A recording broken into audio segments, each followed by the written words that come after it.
Voici le type d'huile que l'on utilise ici en Polynésie. C'est la Pinctada margaritifera. C'est son nom scientifique.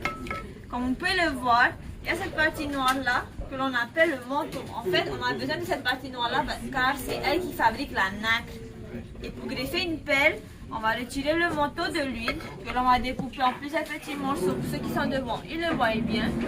Avec un manteau, on peut obtenir 30 greffons. Donc ça veut dire qu'on peut en greffer 30 huîtres à peu près. Donc pour faire une pelle, on va prendre le greffon et le nucléus. Le nucléus, en fait, il est taillé à l'intérieur de cette coquille qui nous vient du Mississippi. Il est taillé dans cette partie épaisse de l'huître.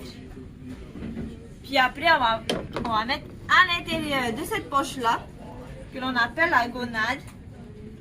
Puis après, on va refermer l'huître. Alors, il faut savoir que quand on fait la greffe, on ne l'ouvre pas complètement comme cela, sinon l'huître, elle meurt. On va juste entrouvrir comme ceci. Là, il n'y a rien à l'intérieur, c'est vraiment pour montrer comment c'est.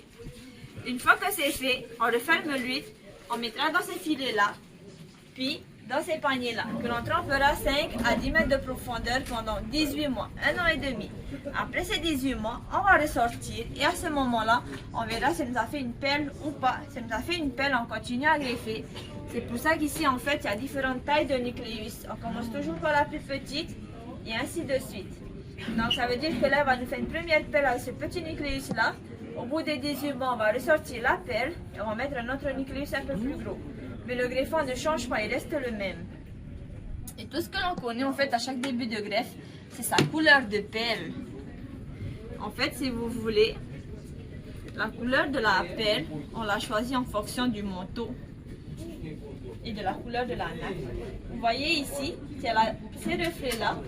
Si je fais une greffe avec son manteau à elle, au bout des 18 mois, la pelle elle aura cette couleur-là, ces reflets-là de la nacre. Donc, si j'ai pris le manteau de celle-là, au bout des 18 mois, elle aura ces couleurs-là, la pelle. C'est ça. Alors, on prend exactement cette coquille-là du Mississippi pour faire les nucléus, c'est parce qu'on a essayé de faire du plastique et d'autres coquillages, mais nos huîtres les rejettent à 100%. Avec celle-là, elle les rejette aussi, mais qu'à 40%. C'est vrai que c'est beaucoup, mais c'est déjà un bon début. Et c'est pour cela, en fait, qu'à chaque début de greffe, on les met dans ces filets-là pendant 1 mois. Après ces 1 mois, on ira replonger. À ce moment-là, on verra si elle a rejeté ou pas le nucléus. Si elle a rejeté le nucléus, dans ce cas-là, on ne pourra plus produire de perles rondes. Mais par contre, à la place, elle va nous faire des keishi, qui sont des perles naturelles, c'est 100% que de la nacre. Il n'y a pas de nucléus à l'intérieur. Et une fois qu'elle ne va plus faire de perles ni de keishi, à ce moment-là, ce qu'on fait, sa coquille, on va faire des mabe. Le mabe, en fait, c'est un nucléus en plastique que l'on va mettre à l'arrière de la colle forte. On le collera à peu près à ce niveau de la nacre. On va refermer l'huître, on va la mettre à l'eau encore pendant 6 mois. Après ces 6 mois, on la ressort et là, la nacre a poussé par-dessus. Et là, en fait, on va travailler le mabe pour pouvoir le coller sur des pendentifs similaires à ceci.